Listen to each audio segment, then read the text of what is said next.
Efirdə Telegrafın 15:00-a olan xəbər buraxılışıdır. Günün bu saata olan mühüm xəbərlərini təqdim edirik. Azərbaycan və Türkiyəyə aparan dəmir yolu Moskvaya müraciət edildi. Ermənistan Azərbaycanla bağlı Rusiya ilə danışıqlara başladı.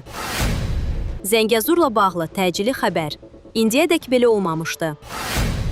Rusiyadan bəyanat. İrana müdaxilə edilərsə, Epstein'in arxasındakı qüvvə, qlobal elitanı kimlər və nə üçün şantaj edir?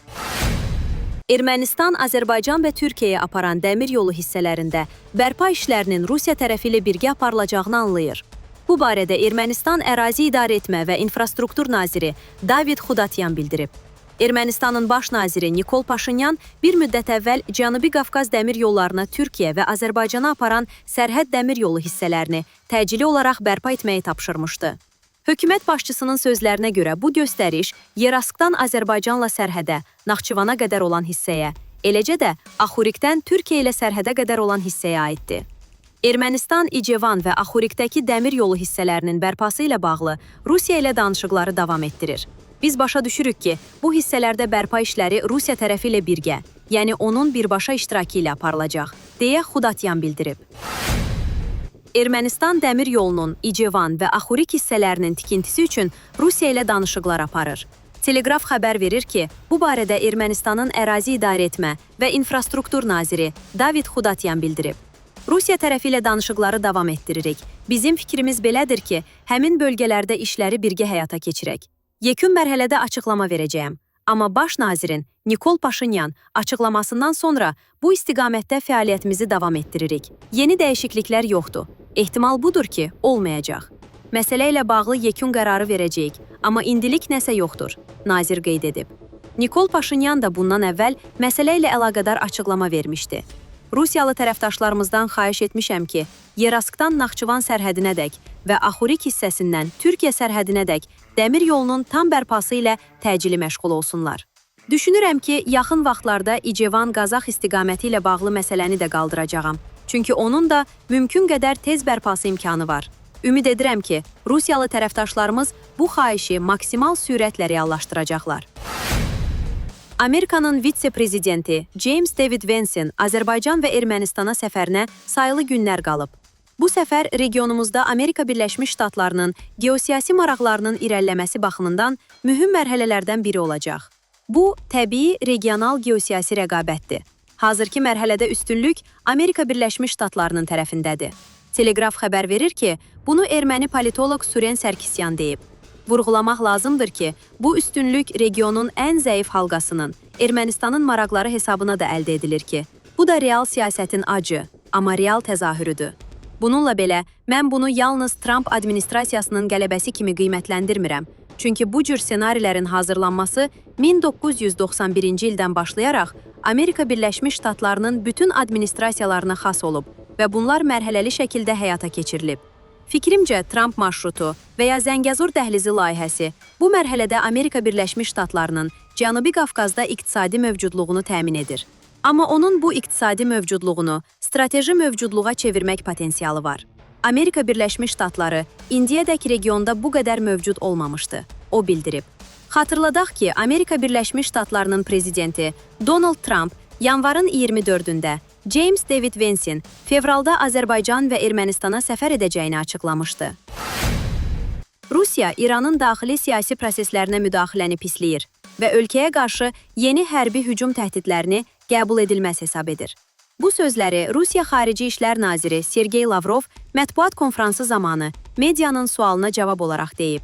Biz İranın daxili siyasi proseslərinə təxribatçı xarici müdaxiləni qətiyyətlə pisləyirik. Xüsusilə diqqətə layiqdir ki, ölkə hökuməti Qərbin düşmən siyasətinin mənfi sosial-iqtisadi nəticələrini neytrallaşdırmaq üçün effektiv yollar axtarmaq məqsədi ilə cəmiyyətlə konstruktiv dialoqa sadiqdir. İslam Respublikasının ərazisinə qarşı yeni hərbi hücum təhdidləri tamamilə qəbul edilməzdir. Xarici ölkələrdən ilhamlanan ixtişaşlardan 2025-ci ilin iyun ayında İrana qarşı törədilən təcavüzü təkrarlamaq üçün bəhanə kimi istifadə etməyi planlaşdıranlar bu cür hərəkətlərin yaxın şərqdəki vəziyyət, eləcə də qlobal beynəlxalq təhlükəsizlik üçün ağır nəticələrindən xəbərdar olmalıdırlar. Biz həmçinin ticarət tariflərini artırmaqla İranın xarici tərəfdaşlarını şantaj etmək cəhdlərini qətiyyətlə rədd edirik, Lavrov qeyd edib. Epstein işində qlobal elitanın əməlləri ilə bağlı ortaya çıxan faktlar dəhşətli olduğu qədər, sənədlərin tirajlanmasında əsas hədəf nədir sualı da maraqlıdır. Çünki məsələ A, B, Ş demokratiyasının şəffaflıq prinsiplərinə əməl etməsindən ibarət deyil. Əks təqdirdə, sənədlər uzun müddət rəfdə saxlanılmaz, açılmasına qarşı müqavimət olmazdı. Bir neçə məqam səbəblər haqda müəyyən təxminlərin formalaşmasına imkan yaradır. Epstein sənədlərinin yayılması A, B, Ş-ın daxili siyasi intriqalarının nəticəsidir. İlk baxışdan belə görünür. Çünki Trumpın seçki kampaniyasında sənədlərin açılması vədinə əməl etməməsi ona qarşı həm adadakı məclislərdə iştirak ittihamlarını genişləndirmiş, həm də respublikaçılar arasında inamsızlıq yaratmışdı. Və Epstein şəffaflıq aktını imzalamasını Trumpın ittihamlardan yayınmaq, diqqəti demokratların da üzərinə yönəltmək, eyni zamanda respublikaçıların narazılığını aradan qaldırmaq gedişi kimi qiymətləndirmək olar. Lakin sənədlərdə adı keçən Trumpın bununla xilas olmaması, hətta bumerang effekti yaratması riskləri fonunda onun şəffaflıq qərarının tək başına ittiham altında qalmamağa hesablandığı görünür.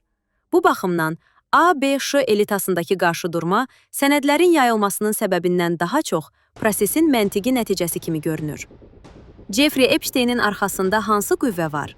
Təşkil olunan əyləncə məclislərinin faktlaşdırılması Epsteinin biznes maraqları üçün topladığı şantaj materialları kimi görünür. Lakin bir şəxsin milyarder olsa da, Amerika elitasına qarşı belə bir əməliyyatı tək başına edə bilməyəcəyi, arxasında müəyyən gücün olduğu aydındır. İzin hara apardığı müəmmalıdır. Əsas versiyalardan biri kimi isə Mossadın adı hallanır. Onun Mossadla əlaqələrinə dair yayılan məlumatlar da bu kontekstdə diqqət çəkir. 1. Epsteinin sevgilisi və ortağı Ghislaine Maxwell İngiltərəli iş adamı, Yahudi əsilli Robert Maxwell'in qızıdır. 1991-ci ildə müəmmalı şəkildə ölən Robert, Mossadın əsas adamlarından biri kimi tanınır. Times of Israel nəşri onun Yerusəlimdə Zeytun budağı məzarlığında keçirilən dəfn mərasiminə İsrailin o vaxtki baş naziri və Mossad rəhbərliyinin qatıldığını yazırdı. Epsteinin Robert Maxwell-lə münasibətləri vardı. Onun qızı ilə yaxınlığı da buradan qaynaqlanır. Əsas məqamlardan biri R. Maxwell'in Rusiya kəşfiyyatı ilə əlaqələridir. Məlumatlara görə Epsteinin Rusiya kəşfiyyatı ilə təmasları da onun vasitəsilə qurulub. 2. Ortağı Steven Hoffenberg'in 2022-ci ildə ölümündən öncə Epsteinin Mossadla əlaqələrini ona etiraf etdiyini iddia edirdi. 3. Epsteinin qurbanlarından olan Maria Farmer də onun İsraillə əlaqələri haqda iddialar irəli sürüb. 4.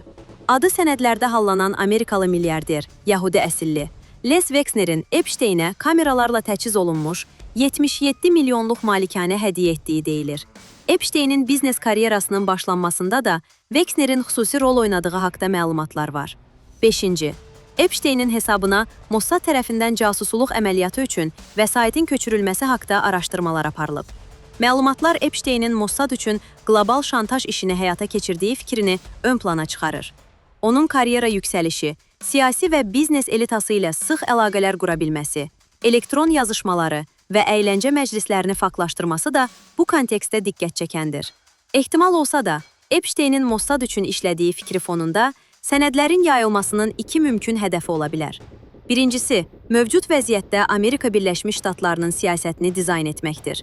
İstisna deyil ki, Vaşinqtonu İran məsələsində İsrailin planına uyğun addımlar atmasına yönəltmək məqsədi var. İranın gələcəyi ilə bağlı Amerika Birləşmiş Ştatları və İsrail arasında müəyyən fikir ayrılığının olması fonunda bu ehtimal diqqət çəkir. İkincisi, qlobal elitanın şantaj edilməsidir. Sənədlərdə təkcə Amerikalı yox, qlobal elitanın da adı hallanır və bir çox sənədin tam açıqlanmaması, yaxud bulurlanması siyasi liderlərə, təlimatlara əməl edilməsi, mesajının çatdırılmasına hesablanmış ola bilər. Bu, qlobal siyasətin məqsədyönlü şəkildə idarə edilməsi, Amerika Birləşmiş Ştatları və Avropanın siyasi biznes elitasının nəzarətdən kənara çıxmaması planının tərkib hissəsi kimi görünür. Amerika Birləşmiş Ştatları siyasətində və qlobal müstəvidə hadisələrin inkişafı Epstein işinin hədəflərini daha aydın göstərəcək. Siyasi şərhçi Asif Nərimanlı.